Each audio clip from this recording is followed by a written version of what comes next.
എങ്ങനെയാ വണങ്ങുന്നത്? കൈകൊണ്ട് വണങ്ങോ, സാഷ്ടാംഗം വണങ്ങോ, അതോ ശയന പ്രദക്ഷിണം വെക്കുവോ? എന്നാരാ പറഞ്ഞത്? ഞാൻ വണങ്ങില്ല. എന്താ ഇപ്പൊ തന്നെ ചെയ്യൂന്ന് പറഞ്ഞിട്ട്? അപ്പൊ അങ്ങനെ തോന്നി, ഇപ്പൊ തീരുമാനം മാറ്റി. എന്താ പെട്ടെന്ന് മാറ്റിയത്?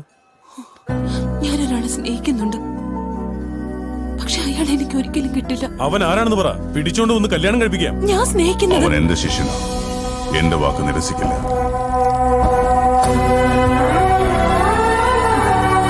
ഒന്നും വേണ്ട, നിനക്ക് മാത്രമല്ല, നിന്റെ ബദ്രിനാഥന് പോലും കഴിയില്ല. ഏയ്, എന്തറിയാ നിനക്ക് ഈ ബദ്രിനാഥ് ക്ഷേത്രത്തെ കുറിച്ച്? മറ്റന്നാൾ അഖണ്ഡ ജ്യോതി തെളിയിച്ച് 6 മാസം വരെ ഈ ക്ഷേത്രം അടച്ചിടുന്ന അതിപുണ്യമായ ദിവസമാണ്. ആ 6 മാസം ഈ മഹാക്ഷേത്രം മഞ്ഞിൽ മൂടിക്കിടക്കും. തിരിച്ച് 6 മാസം കഴിഞ്ഞ് ഈ ക്ഷേത്രവാതിലുകൾ തുറക്കുമ്പോ ആ അഖണ്ഡ ജ്യോതി അതുപോലെ തന്നെ തെളിഞ്ഞു നിൽക്കുന്നുണ്ടാവും. അതെയോ? അതെ, ദൈവം ഉണ്ടെന്ന് പറയാൻ ഇതിലും വലിയൊരു അത്ഭുതം വേറെയില്ല. ഇത്രയും പ്രസിദ്ധമായൊരു ക്ഷേത്രം ഈ ലോകത്തിൽ വേറെയില്ല.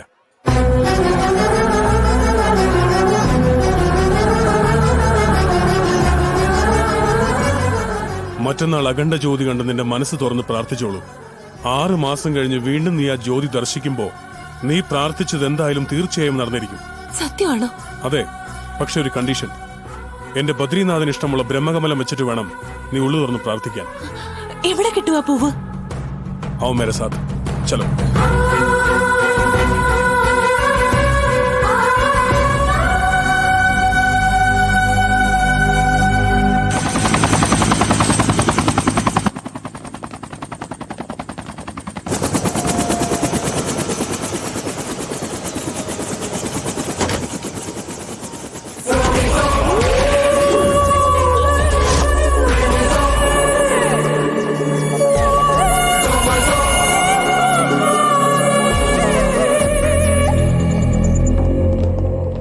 സർക്കാർ. എന്താ മിനിസ്റ്റർ, ഒരു വിഷമം പോലെ? എന്റെ ഇളയ മകളെ ആ പ്രതിപക്ഷ നേതാവിന്റെ മകൻ തട്ടിക്കൊണ്ടുപോയി സർക്കാർ. അവൻ ജീവനോടെ ഉണ്ടാകാൻ പാടില്ല. ഇതിൽ 50 ലക്ഷം രൂപയുണ്ട്. ഞാനേ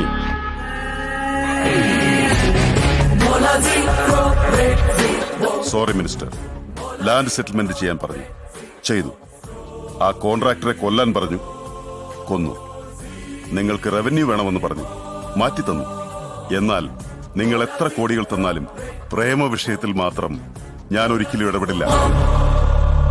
നമസ്കാരം സാർ. നിന്റെ ഭർത്താവ് മരിച്ചപ്പോ വരാൻ പറ്റിയില്ല, സോറി. നിന്റെ പേര് മഹാലക്ഷ്മി. ചിതാഭസ്മം ഭാരതപ്പുഴയിൽ ഒഴുക്കണമെന്നാണോ അതോ ഗംഗയിൽ ഒഴുക്കണമെന്നാണോ ആഗ്രഹം? ഇയാള് ചത്തതുകൊണ്ടല്ലേ സാർ സാറിന്റെ ഭാര്യയ്ക്ക് അപമാനം ഉണ്ടായത്?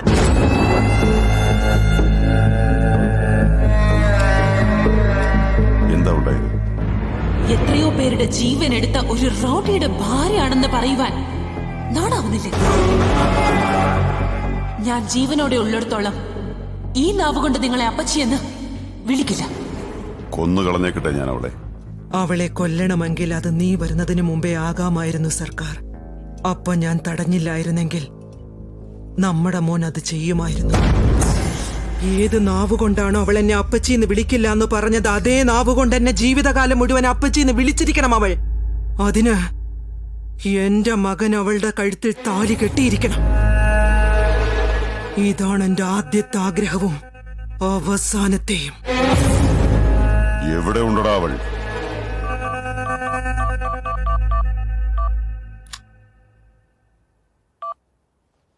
ഹലോ, നമസ്തേ സാർ. അളകനന്ദ എവിടെയാടാ? ഈ ബദ്രീനാഥിൽ ബദ്രി എന്നൊരു പയ്യനുണ്ട്, അവന്റെ കൂടെ അളകനന്ദ.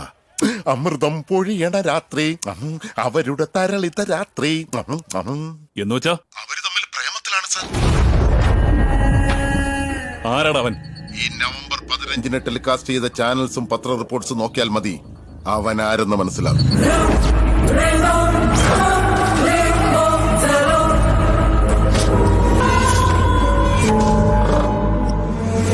24 മണിക്കൂറിനുള്ളിൽ അവനെ എനിക്ക് കിട്ടിയിരിക്കണം. ഞാനേ ഈ ലോകത്ത് ഏറ്റവും ശക്തമായിട്ടുള്ള എന്താണെന്ന് അറിയൂ? റൗഡിസം, അധികാരം, പണം? നെവർ. പ്രണയം. നമ്മൾ ഇത്ര കാലവും ചെയ്ത കൊലപാതകങ്ങളെല്ലാം കാശിനു വേണ്ടിയും അധികാരത്തിനു വേണ്ടിയും ഒക്കെ ആയിരുന്നു. എന്നാൽ ഫസ്റ്റ് ടൈം പ്രേമത്തിന് വേണ്ടി ചെയ്യാൻ പോവുകയാണ്. പ്രേമം എന്നാൽ എത്ര പവർഫുൾ ആണെന്നറിയോ നിനക്ക്? രാഷ്ട്രങ്ങളും രാജ്യങ്ങളും വരെ നശിച്ചു പോയിട്ടുണ്ട്. ആ ബദ്രിയുടെ കാര്യത്തിൽ ചത്തോ ഇല്ലയോ എന്നറിയാൻ 3 തവണ കൺഫേം ചെയ്തുകൊള്ളണം. ശരീരം നോക്കിയിട്ട് മാത്രമാവരുത്, ശ്വാസം നോക്കിയിട്ട് വേണം. അവൻ മരിച്ചെങ്കിൽ മാത്രമേ അളകനന്ദയെ ഇവിടേക്ക് കൊണ്ടുവരാവുള്ളൂ. പൊയ്ക്കോ. ശരി ഡാഡി. ബദ്രി, ഇവിടെ അനിമൽസ് ഒക്കെ ഉണ്ടാവോ? ആനകളുണ്ടാവും. അതിന് എനിക്ക് പേടിയില്ല. വന്നാലത് നീ പറഞ്ഞ പോവല്ലോ. ഞാൻ പറഞ്ഞ പോവാൻ അത് അമ്പലാനകളൊന്നുമല്ല, കാട്ടാനകളാ. കാടായത്. വേണ്ടത് ചോദ്യമൊന്നും വേണ്ട, നടക്ക്. സൂക്ഷിച്ച്, സ്ലിപ്പായ മുഖത്തിന്റെ ഷേപ്പ് മാറിപ്പോവും. ഏ ബദ്രി, ഈ പൂക്കൾ എവിടെയുള്ളത്? എന്തൊരു സ്ട്രെയിൻ അത്. സ്ട്രെയിൻ ഇതൊന്നുമല്ല, ഇനിയും കുറെ പോണം. വാ, നടക്ക്. സ്ലിപ്പാവല്ലേ? ബദ്രി, എന്തേ തളർന്നു പോയോ? സ്റ്റാമിന ഉണ്ടാവണം മാഡം, സ്റ്റാമിന. എങ്ങനാ സ്റ്റാമിന ഉണ്ടാവുന്നേ? കുഞ്ഞിലെ മുതൽ ഞാൻ വണ്ടിയിലല്ലാതെ പോയിട്ടില്ല, ഷൂ ഇല്ലാതെ നടന്നിട്ടില്ല, സ്പൂണില്ലാതെ കഴിച്ചിട്ടുമില്ല. നിന്നെ പോലെ കാട്ടിലല്ല ജീവിക്കുന്നത്. എനിക്കിനി നടക്കാൻ വയ്യ. അങ്ങനെയാണെങ്കിൽ ലവ് ഫെയിലിയർ. അവനെ കിട്ടുമെന്ന് തോന്നുന്നില്ല.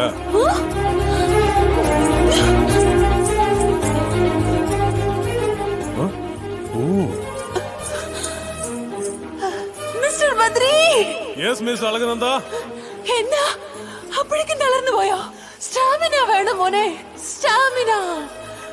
അങ്ങോട്ടല്ല പോകേണ്ടത്, ഇങ്ങോട്ടാ. ആ, ഇവളുടെ ലവർ ആരാണെങ്കിലും അവന്റെ കാര്യം പോക്ക. സൂക്ഷിച്ച്, പായലുണ്ട്. ഓയ് നാജി, ആ ബദ്രി, അവിടെ ബ്രഹ്മകമലം ഉണ്ടോ?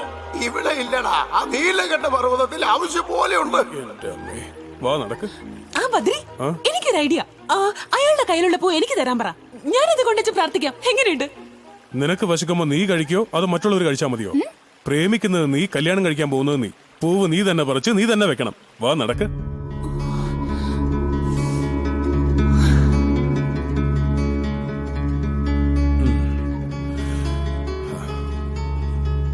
ദാ നോക്ക്, അതാണ് ബ്രഹ്മകമലം.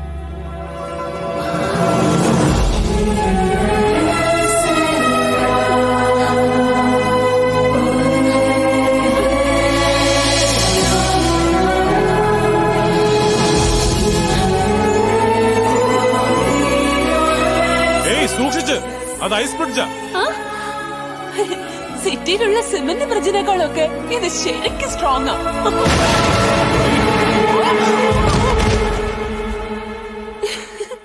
നിനക്ക് കുറച്ച് വട്ടുണ്ട്, വേറെ കുഴപ്പമൊന്നുമില്ല. ഒന്ന് ഹെൽപ്പ് ചെയ്യാമോ പ്ലീസ്?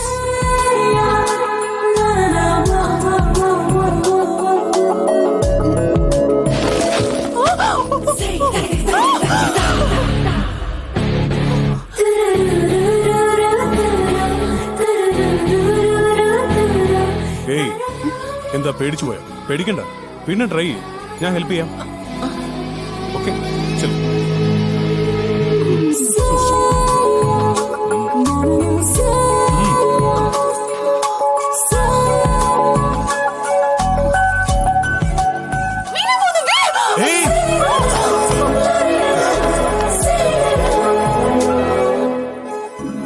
ഒന്നും പറ്റിയില്ലല്ലോ, സാരമില്ല, പേടിക്കണ്ട. എനിക്ക് പേടിയാവുന്നു. ഏയ്, പേടിക്കണ്ടെന്ന് പറഞ്ഞില്ലേ, പിന്നെന്തിനാ പേടിക്കുന്നത്? ഇത്തവണ നീ പറിച്ചില്ലെങ്കിണ്ടല്ലോ, നീ വീണില്ലെങ്കിലും ഞാനെടുത്ത് എറിയും.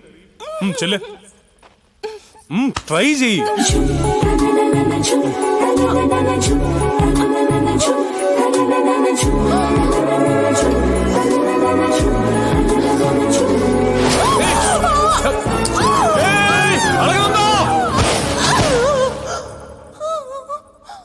നിനക്കെല്ലാം തടസ്സങ്ങളാ. നിന്റെ ഈ ലവ് സക്സസ് ആവുമെന്ന് എനിക്ക് തോന്നുന്നില്ല. അങ്ങനെയൊന്നുമില്ല. എന്റെ പ്രേമം സക്സസ് ആവാനുള്ളത് എനിക്ക് കിട്ടിയിട്ടുണ്ട്. നീ പൊക്കോ. ഞാൻ പോവില്ല. എന്താ? 6 മാസം കഴിഞ്ഞിവിടെ വരാനും ഇവരെന്നെ സമ്മതിക്കില്ല. നീ എന്നെ കൊണ്ടുവന്ന് ദർശനം ചെയ്യിക്കുന്ന ഉറപ്പ് പറഞ്ഞ ഞാൻ പോവും. ഇവൻ മാത്രമല്ല, ഇവന്റെ അച്ഛൻ, ഇവന്റെ അമ്മ, ഇവന്റെ അമ്മായച്ചൻ, അങ്ങനെ ആരൊക്കെ എവിടെ നിന്നൊക്കെ വന്ന് തടയാൻ നോക്കിയാലും അവന്റെയൊക്കെ നെഞ്ചു തകർത്തിട്ടാണെങ്കിലും ജ്യോതി ദർശനം നിന്നെ കൊണ്ട് ഞാൻ ചെയ്യിച്ചിരിക്കും. ഉറപ്പിച്ചോ? വേഗം വയ്ക്കോ.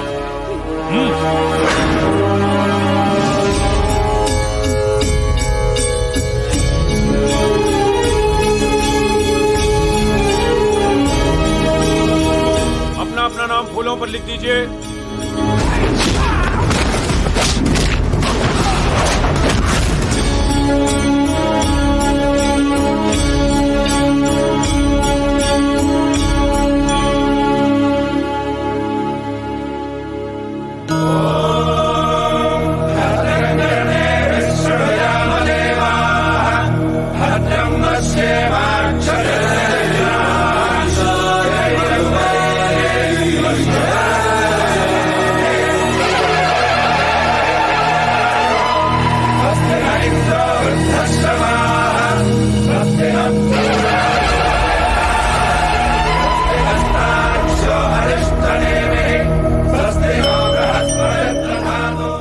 जो ज्योति दर्शन ब्रह्मा कमल के साथ आज हुई है, वो 6 महीने के बाद ज्योति दर्शन करने से अपने अपने मनोकामनाएं पूर्ण सिद्ध होती है। पुष्पम वेद पुष्पवान प्रजावान पशुमान।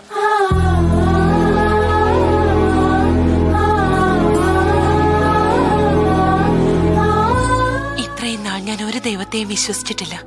ഇപ്പൊ പൂർണ്ണ വിശ്വാസത്തോടെ ഞാൻ പ്രാർത്ഥിക്കാണ്. ഭീഷ്മനാരായണ സ്വാമിയിൽ നിന്നും ഭദ്രയെ മോദിപ്പിച്ച് എനിക്ക് ഭർത്താവായി തരൂ ഭഗവാനെ.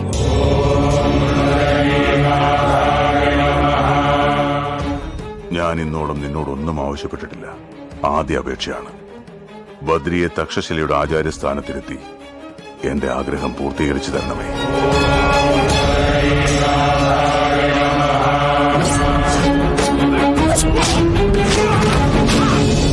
ഇവനെ മനുഷ്യർക്കാർക്കും ഒന്നും ചെയ്യാൻ പറ്റില്ല. ഇവന്റെ ബലഹീനത ദൈവം മാത്രമാണ്.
ഇതെല്ലാം എനിക്ക് വേണ്ടിയല്ലേ? നിന്റെ പ്രാർത്ഥന സഫലമാവാൻ വേണ്ടി എന്റെ ജീവൻ പോയാലും സാരമില്ല.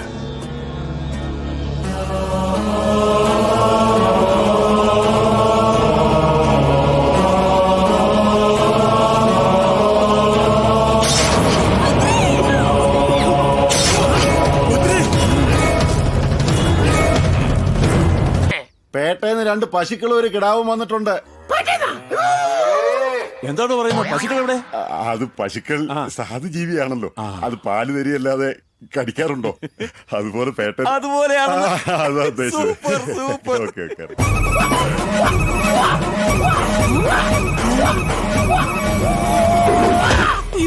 അയ്യോ എന്റെ അമ്മോ, എന്താടാ ഇത്? ഒന്ന് നിർത്തോ. छोटा मोटा बेटा बेटा बेटा से आ गया 25 साल से एक पिंड बोली नहीं आ गया इपड़ा आ गया बेटा बेटा അതെ ഫ്രീ ഫ്രീ എന്ന് പറഞ്ഞ് വിളിച്ചോണ്ട് വന്നിട്ട് ഇയാളെ കണ്ടിട്ട് സന്യാസിയാണെന്ന് തോന്നുന്നില്ല. പിടിച്ചു പറിക്കാരനെ പോലുണ്ട്. 10 ലക്ഷം രൂപയുടെ സ്വർണ്ണം കൊണ്ട് എനിക്ക് പേടിയാവുന്നു. ഈ പറഞ്ഞ എമൗണ്ട് അവൻ ഇങ്ങനെ ആവർത്തിച്ച് പറയണമെങ്കിൽ നിന്റെ ഡൗട്ട് കറക്റ്റ് ആണെന്ന് തോന്നുന്നു. ഫീലിംഗ്സ് പ്രേമം സ്വാർത്ഥം കോപം ദയ ദേഷ്യം അഹം ഭയം പണം ആഭരണങ്ങൾ എല്ലാം നിങ്ങളെപ്പോലുള്ള സാധാരണക്കാർക്കുള്ളതാണ്. മരണത്തെ സൈഡ് ട്രാക്കിലൂടെ വിട്ട് 500 വർഷങ്ങളായി ജീവിച്ചിരിക്കുന്ന എന്നെ പോലുള്ള ഒരാൾക്കുള്ളതല്ല. 500 വർഷം ഇത് കണ്ടോ? ശ്രീ മാർത്താണ്ഡവർമ്മ മഹാരാജാവ് എന്നെ മീറ്റ് ചെയ്യാൻ വന്നപ്പോ തന്ന മാലയാണ്. ഇതിന്റെ വില മാർക്കറ്റിൽ 50 ലക്ഷം വരും. പണയം വെച്ചാൽ 40 ലക്ഷം കിട്ടും. എടുത്തോളൂ, പോയിക്കോളൂ. പക്ഷെ ഞാൻ എങ്ങനെ 500 വർഷം ജീവിച്ചു എന്ന് മാത്രം ചോദിക്കരുത്. ചോദിക്കുന്നതിൽ എന്താ ഇത്ര തെറ്റ്? പേട്ടക്കാരെല്ലാം പരസ്പരം അറിയേണ്ടതല്ലേ? നീ സൂപ്പറാണ്. അല്ല സ്വാമി, നിങ്ങളെ കണ്ട ഒരു 60 വയസ്സ് കഴിഞ്ഞേ തോന്നു. 500 വർഷമൊക്കെ ജീവിച്ചു എന്ന് പറഞ്ഞാൽ എങ്ങനെ വിശ്വസിക്കും? സാറേ കണ്ട പ്ലാറ്റ്ഫോമിൽ കമ്പിളി വിൽക്കാൻ നിൽക്കുന്ന ആളെ പോലെ തോന്നുമെങ്കിലും അങ്ങനെ വിചാരിക്കല്ലേ. അല്ല 500 വർഷം എന്നൊക്കെ നിങ്ങൾ പേട്ട, ഞാൻ പേട്ട, ഇവര് പേട്ട, പറഞ്ഞു കൊടുക്കണ പൊട്ട. ഓക്കെ വാ, പേട്ടക്കാർക്കെല്ലാം അകത്തോട്ട് പോവാ. എനിക്കെന്തോ ഒരു പേടി പോലെ. പേടിക്കണം. ഞാൻ ദാ അങ്ങോട്ട് നോക്ക്. ഗാന്ധിജിയുടെ കൂടെ നിൽക്കുന്നത്, മദർ തെരേസയുടെ കൂടെ നിൽക്കുന്നത്, നെഹ്റുവിന്റെ കൂടെ നിൽക്കുന്നത്. ഇതിലെന്തോ അത്ഭുതം, ഞാൻ മമ്മൂട്ടിയുടെ ഫോട്ടോ എടുത്തിട്ടുണ്ടല്ലോ. ഇത് മാത്രമല്ല, ഗാന്ധി കുഞ്ഞിന്റെ കൂടെ ഉള്ളത്, തെരേസ കുഞ്ഞിന്റെ കൂടെ ഉള്ളത്, നെഹ്റു കുഞ്ഞിന്റെ കൂടെ ഉള്ളത്. അദ്ദേഹം ബുദ്ധനെ വരെ എടുത്തിട്ടുണ്ട്. അന്ന് ഫോട്ടോഗ്രാഫി ഇല്ലാത്തതുകൊണ്ടാ ഫോട്ടോ എടുക്കാൻ പറ്റാഞ്ഞത്. നിങ്ങൾ സൂപ്പറാ സ്വാമി, സൂപ്പർ സൂപ്പർ. 500 വർഷം നിങ്ങൾ ജീവിച്ചെന്ന് പറഞ്ഞപ്പോ എനിക്ക് വിശ്വസിക്കാനേ പറ്റിയില്ല. ഇപ്പൊ ഇതൊക്കെ കണ്ടപ്പോ വിശ്വാസമായല്ലേ? ഇത് കേട്ടിട്ട് നിങ്ങൾ ഇത്ര അത്ഭുതപ്പെടുന്നു. ഇദ്ദേഹത്തിന്റെ ഗുരു 2000 ഇയേഴ്സ് ആയിട്ട് ജീവിച്ചിരിക്കുക. അപ്പൊ അതോ 2000 ഇയേഴ്സാ? ഒരു മനുഷ്യൻ 2000 വർഷങ്ങളാ? എന്താ, വൃക്ഷങ്ങൾക്ക് ജീവിക്കാം, മലകൾക്ക് ജീവിക്കാം, മനുഷ്യന് പിന്നെന്താ ജീവിച്ചാൽ? അദ്ദേഹം മാത്രമല്ല ഞാനും ജീവിക്കും. ഓ, ഈ അദ്ദേഹം എവിടെയാ? ബാറ്റിംഗ് ബാബ 2000 years.